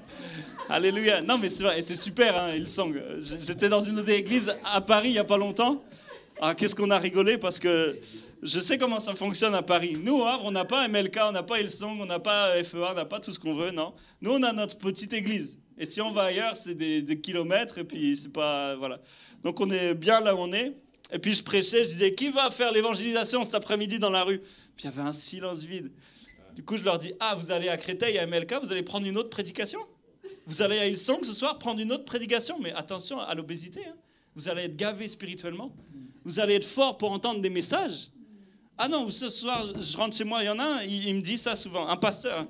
Il dit, moi, le dimanche après-midi, j'aime bien rentrer chez moi, je fais une petite sieste, et après, je regarde 2 messages. Celui d'Elevation et une autre église aux États-Unis. On est gavé. On est gavé de la parole de Dieu. J'ai un autre frère, un jeune frère, une fois, il vient vers moi. Ah non, mais si je dis qu'il faut que je tienne le temps, si je commence les exemples. Un autre frère, il vient vers moi, et il me dit, Jonathan, j'ai besoin de messages un peu plus costauds, tu vois. Je sens que dans l'église, il y a besoin de, tu vois, que ce soit un peu plus creusé et tout. Alors, première, j'écoute. Bon, déjà, je me prends une petite pêche comme ça. Je me dis, tiens, Jonathan, t'es pas assez, tu creuses pas assez. Et après, j'ai cette pensée de lui dire, tu sais, si on appliquait ne serait-ce qu'1% des messages qui sont prêchés, notre ville serait transformée. Je dis, est-ce que tu appliques ne serait-ce qu'1% des messages simples que tu entends ? Voilà, ça a donné un moment assez inattendu. Mais je pense que c'est le cas. On veut connaître plus, on veut les profondeurs, on veut l'école biblique. Et gloire à Dieu, nous, on commence un institut biblique au Havre. Et c'est super, il faut se former, c'est bien tout cela. Mais mettez la parole en pratique, ne vous contentez pas de l'écouter seulement. Amen. Amen. Amen, Alix. Ouais, 3 fois. Alix, je te connais pas, mais je crois avoir entendu parler de toi souvent. Et en bien. Alléluia. Alors, où on en est ? Je crois que je vais arrêter là. Non, je vais quand même faire une chose. Mon dernier point, c'était quand le péché nous empêche d'entendre Dieu. Et ça, c'est important aussi. Parce que parfois... Non, il n'y a pas de souci. Tu veux dire quelque chose ? Quand le péché nous empêche d'entendre Dieu. Et souvent, je ne sais pas pour vous, mais quand je ne me sens pas bien, c'est que j'ai négligé les moments d'intimité avec Dieu. Et parfois, quand tout ne se passe pas comme prévu, c'est simplement parce que le péché a pris trop de place. Et il y a comme cette voix-là, il y a toutes sortes de voix qui viennent étouffer la voix du Seigneur. parce que je me suis détourné de lui. Alors souvent, on voit le péché comme quelque chose, le meurtre ou des trucs fous. On dit non, mais moi ça va, je fais quelques petits trucs, c'est des péchés mignons. Mais il n'y a pas de péché mignon avec le Seigneur. Hein. Il n'y a pas de petits... Non. Et le péché, ça va jusqu'au point où Dieu te demande de faire quelque chose. Si tu ne le fais pas, tu es en position de pécheur. Ça va jusque-là. D'où la nécessité d'avoir besoin de la grâce de Dieu. Amen. Alléluia. Et je crois que notre éloignement de Dieu, il fait que petit à petit, on ne l'entend plus. Jacques 1, verset 13, dit que personne, lorsqu'il est tenté, ne dise « c'est Dieu qui me tente ». Car Dieu ne peut être tenté par le mal. Et il ne tente lui-même personne. Mais chacun est tenté quand il est attiré et amorcé par sa propre convoitise. Puis la convoitise, lorsqu'elle a conçu, enfante le péché. Et le péché, étant consommé, produit la mort. Lorsque Jésus dit « va et ne pêche plus à la femme adultère », il ne s'attend pas à ce que cette femme-là dépose sa chair pécheresse et ne soit plus jamais tentée à nouveau. Il lui dit de dire non au péché qui habite en elle et d'empêcher le désir d'être conçu, de faire en sorte que la tentation ne devienne pas du péché. Franchement, moi je crois qu'avoir une pensée qui vient, qui n'est pas du Seigneur... Alors, Marc, tu peux me corriger sans problème. Tu prends le micro, j'ai aucun problème avec ça. Mais je crois qu'avoir une pensée qui n'est pas du Seigneur, qui vient, c'est pas péché, ça. Ce qui est péché, c'est de la laisser faire le nid. Là, c'est le péché. Je regarde quelque chose que je n'ai pas regardé, ou je regarde ailleurs, Seigneur, non, je refuse cette pensée-là, reste pas, je refuse, non, je veux pas ça. Par contre, si je commence, c'est là la convoitise. Si je commence à me projeter, à me dire, ah, c'est intéressant, ah, etc., etc., alors là, je suis en plein dedans. On ne peut pas empêcher les oiseaux de voler au-dessus de nos têtes, mais on peut les empêcher de faire leur nid. Vous connaissez ce dicton-là, hein? Amen. Vous connaissez, je ne sais pas si vous avez déjà fait du camping. J'aime pas le camping, c'est terrible, j'aime pas ça. Mais je me souviens, ça nous arrivait rarement, mais de temps en temps, enfant, et il y avait une petite lumière bleue pour éloigner les moustiques. Puis je vais conclure avec ça. Et cette lumière bleue, en fait, elle éloignait pas les moustiques, elle les attirait. Et quand ils allaient, comme dans Toy Story, je crois qu'il y a ça, non? Et quand ils allaient vers la lumière bleue, tac, et là, ça sautait, ça sentait le brûler, et on dit, ah, wouhou, encore un qui ne me piquera pas. Et on est content. Et combien de moustiques ont joué avec la lumière bleue, vous voyez? Ils ont été attirés par le péché, et puis ils sont allés vers la lumière bleue. Ah, comme c'est beau, et paf, ils sont morts. Combien de moustiques, hein? Combien de couples ont joué avec la lumière bleue? Combien de ministères ont joué avec cette lumière? Combien d'appels ont été grillés? Combien de destinées ont été détournées à cause du péché dans nos vies? À cause de l'orgueil? Parce qu'on n'a pas osé dire qu'on avait besoin d'aide? Parce qu'on a voulu rester dans notre coin? Parce qu'on a continué? Souvent, je m'occupe de plusieurs leaders parmi la jeunesse et je leur dis, votre plus grande force, ce sera votre faiblesse, la faiblesse de dire que vous avez besoin. La faiblesse de dire à un moment, à l'aide, je n'y arrive pas. Et on ne sera pas là pour vous dire, mauvais serviteur, comme tu es nul, tu es tombé. Non, au contraire, on sera dire, écoute, viens, on y va ensemble, on continue. Il y a de l'espérance, il y a de l'espoir. Ne reste pas ici, on continue à avancer. Amen. Amen. Mais tu la connais, cette lumière bleue qui t'attire là?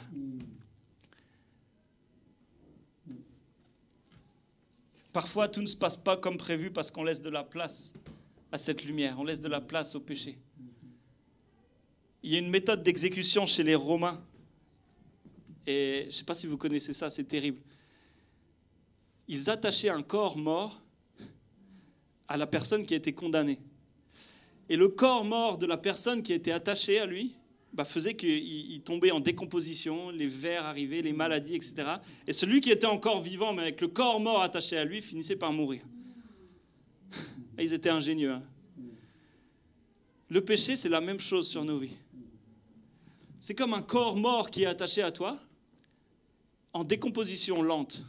Et toi, tu vas te décomposer lentement. Au début, tu ne verras pas, tu diras, non, ça va. En fait, je m'en sors plutôt bien, je n'ai pas besoin d'en parler. Ça va se régler, ça va se gérer, il n'y a pas de souci. De toute façon, personne ne le voit, c'est chez moi, c'est tranquille. Personne ne voit cette relation, personne ne voit cette personne que je côtoie hors mariage, personne ne voit cette personne à qui je laisse des droits dans ma vie. Personne ne sait que j'aime lire l'horoscope le matin. Personne ne sait toutes ces choses. Personne ne sait que le verre du whisky tous les soirs, il est devenu pour moi en fait indispensable. J'arrive plus à m'en séparer. Personne sait ça. Personne ne me voit aller dans la boutique de CBD et puis me dire non, c'est de l'anti-stress, c'est bon. Personne ne voit ça. Mais c'est comme un corps mort qui est attaché à toi et tu es en décomposition lente. Et je peux aller plus loin aussi. Personne ne voit la critique dans ma tête de mon frère et ma sœur dans l'église. Personne ne voit mon désir de briller, mon désir d'être visible aux yeux de tous. Personne ne voit ça, personne ne connaît ça. Mais si t'es à la mauvaise place, si tu le fais pour un désir qui n'est pas un saint désir d'une certaine manière, eh bien c'est comme un corps mort qui est attaché à toi. Sans le sang de Jésus, on est tous condamnés à cette mort lente. Et on a besoin de Jésus. La parole parle de nous. Vous savez, ce passage où on dit « Je suis serviteur inutile ». Serviteur inutile. On a besoin du sang de Jésus. Est-ce qu'on peut incliner nos têtes? Et puis, si vous le permettez, j'aimerais qu'on prenne un temps de prière ensemble sur ces différents points, parce que ça me semble important. Vous savez, j'ai commencé avec l'histoire des disciples à la croix. Ils étaient d'ailleurs plus à la croix, hein, comme on l'a dit, ils sont partis, les femmes étaient là, mais là où ils pensaient que l'histoire était terminée, c'était la plus grande victoire de l'humanité qui était en train de prendre place. La plus grande des victoires. Ils voient Jésus à la croix, ils se disent c'est fini, mais 3 jours après, il serait ressuscité parce qu'il a vaincu la mort. Aujourd'hui, nous avons accès au Père de manière... Juste, c'est l'amour, cet amour, il est hors norme. Nous pouvons venir ce matin, maintenant, dans sa présence. Pas besoin d'intermédiaire, sauf en Jésus. Nous pouvons venir dans sa présence, demander pardon maintenant. Peut-être pardon parce que quand tout ne s'est pas passé comme prévu, il y avait un problème de perception.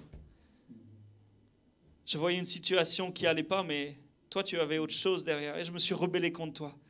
Je me suis énervé. Je ne t'ai même pas laissé le temps. Je t'ai même pas laissé le temps d'agir comme tu avais envie d'agir. J'ai boudé, je me suis rebellé et j'ai quitté. Je t'ai tourné le dos. Ce matin, tu es là et tu connais l'histoire du fils prodigue. Dieu, le père du fils prodigue, quand il a vu le fils arriver, il a couru vers. Ce matin, je veux croire que le père, alors que tu te repens, le père court vers toi, tu cours vers lui. Laisse l'Esprit de Dieu, laisse ce feu maintenant venir embraser ta vie, toucher ton cœur. Et dis-toi que c'était peut-être uniquement un problème de perception. Et le Seigneur, ce matin, il te donne comme les bonnes lunettes de vue. Il te dit, je veux que tu vois plus clairement. Ne t'attache pas à ce qui est visible, mais vois aussi l'invisible. J'étais là avec toi et je le suis encore. Je ne t'ai jamais abandonné.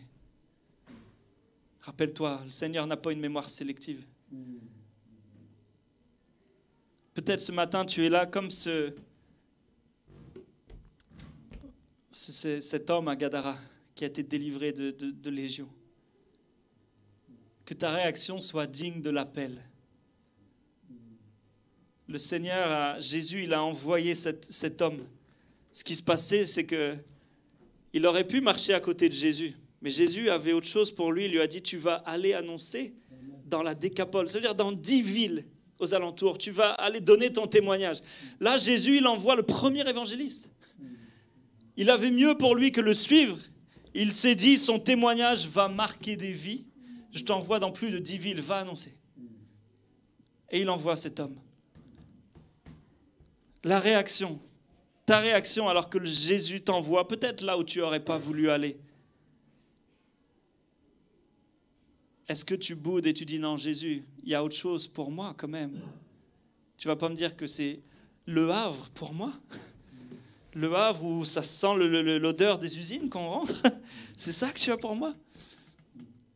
C'est cette petite ville de campagne, peut-être là-bas, que tu as pour moi. C'est Paris que tu as pour moi. Ne remettons pas en cause celui qui appelle.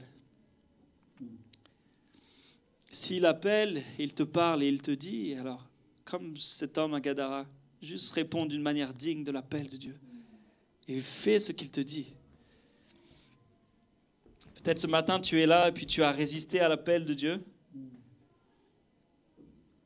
Ce matin, c'est le temps de...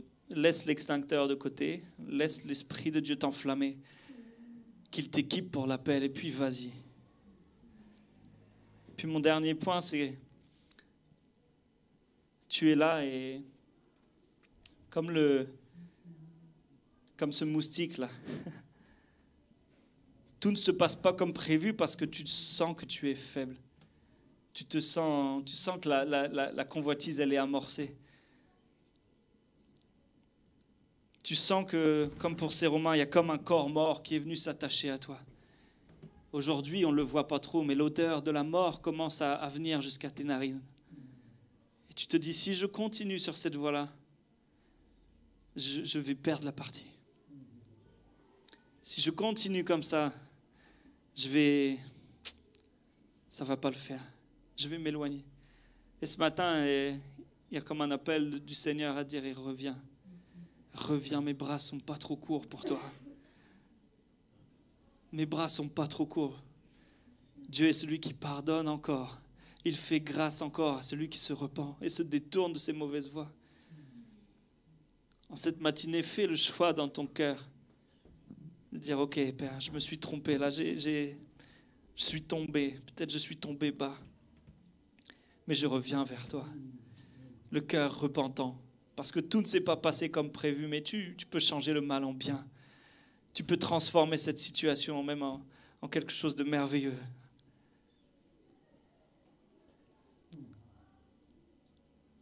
Seigneur, sur ces points que nous avons cités, nous te prions maintenant.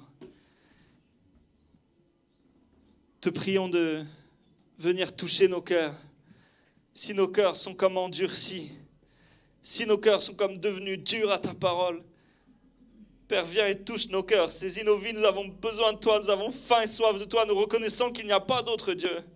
Nous reconnaissons qu'il n'y a pas d'autre chemin qu'en Jésus. Nous reconnaissons que c'est en toi que nous pouvons être pleinement sauvés, guéris, délivrés, restaurés. Nous avons faim et soif de toi. Seigneur, si nos cœurs se sont endurcis un temps, Père, viens et qu'ils deviennent cœurs de chair à nouveau. Si nos caractères ont pris le dessus, si nos ambitions ont pris le dessus, si le péché a pris le dessus, Père, viens et balaye tout ça de nos vies.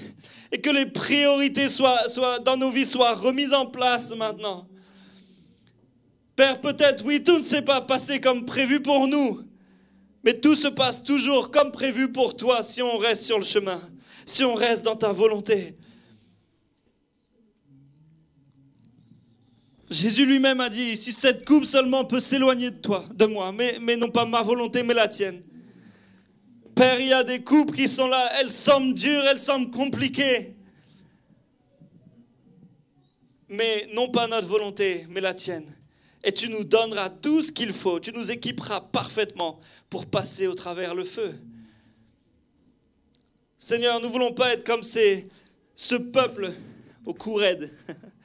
Nous ne voulons pas être comme ce peuple qui a regardé dans la pensée à l'Égypte et s'est dit, c'était quand même mieux avant. C'était meilleur que la manne. Il y avait la viande, il y avait tout ce qu'on voulait. Mais ils avaient oublié qu'ils étaient esclaves. Seigneur, donne-nous de réaliser qu'en toi, nous pouvons être pleinement libres. Nous sommes libres en Christ. Et nous ne voulons pas retourner sous le joug de l'esclavage. Non, ce n'était pas mieux en Égypte. Non, ce n'était pas mieux avant. Mais c'est parfait en Jésus.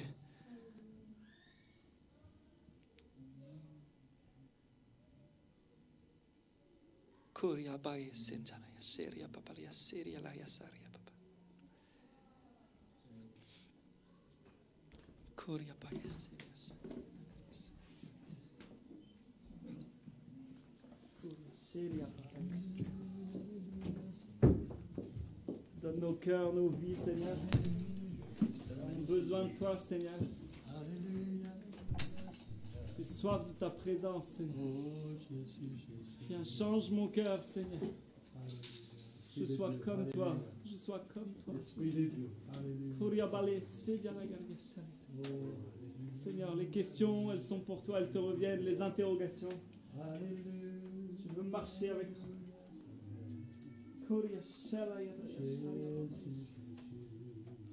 Marchez dans tes voies.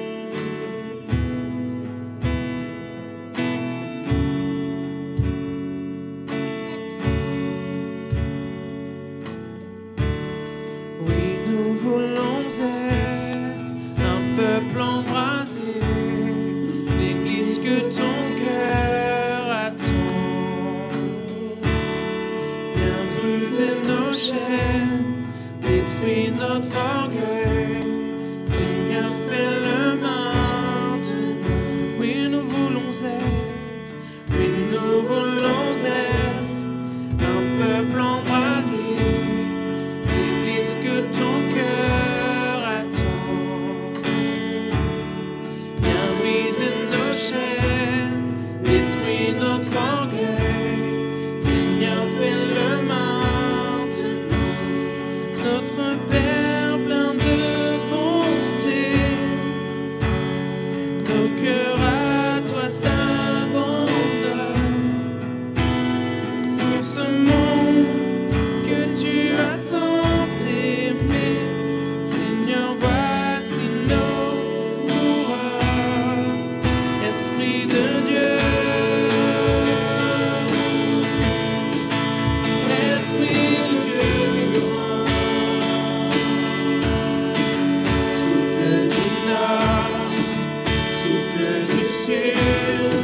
Souffle de l'Est, souffle de l'Ouest, Esprit de Dieu, Esprit de Dieu vivant, souffle des quatre vents et descend sur nous.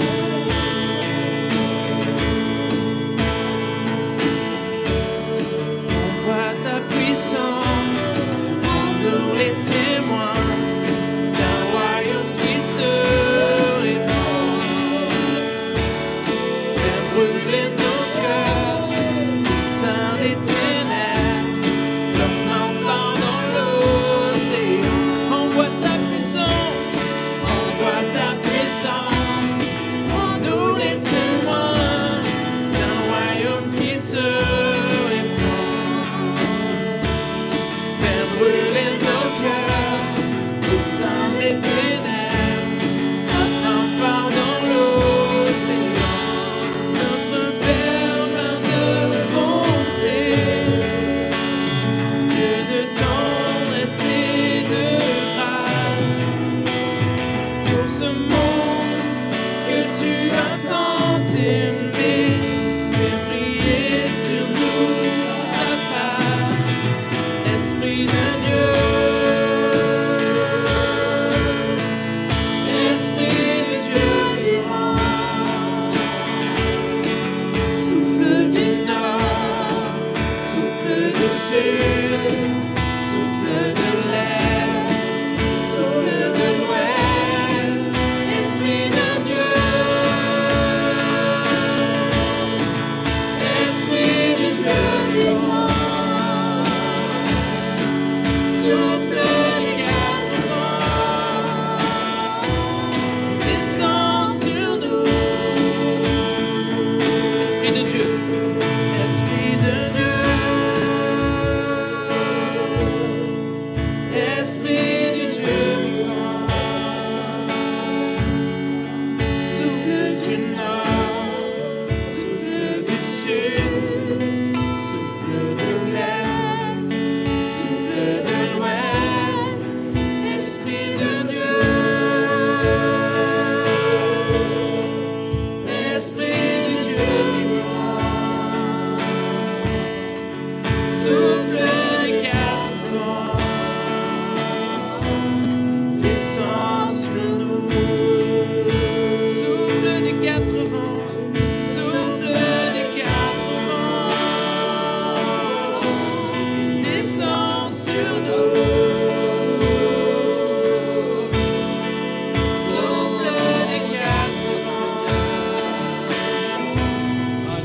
descends sur nous. Amen, Seigneur. Alléluia. Oh, alléluia. Merci, Seigneur. Tu parles à nos cœurs. Alléluia. Tu parles à nos cœurs, Seigneur. La conviction de ton esprit vient, Seigneur, sur chacun de nous.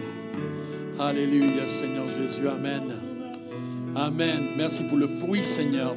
Le fruit de ta parole dans nos vies. Merci, Seigneur, pour la manière comment tu nous rends sensibles à ta voix. Alléluia. Au nom de Jésus. Prenons le temps aujourd'hui, avant de dormir ce soir. Prends le temps, quelque part, dans ta chambre, dans ton salon, et dis, Seigneur, je veux appliquer à ma vie ce que j'ai entendu aujourd'hui. Amen. Que le Seigneur puisse vraiment donc répandre son cœur et sa grâce et son amour en chacun de nous. Amen. Dieu vous bénisse. Alléluia. Amen. Alors, donc mardi, nous avons une réunion de prière. C'est les vacances. Moi, j'aimerais bien voir une trentaine de personnes présentes. Parce qu'il est temps de chercher la face de Dieu ensemble. C'est une occasion que Dieu nous donne. Vous êtes invités. Il y a des gens nouveaux autour de nous, donc saluez-les et donc soyez tous les bienvenus. Dieu vous bénisse. Donc mardi, on se retrouve donc à 19h30. Amen.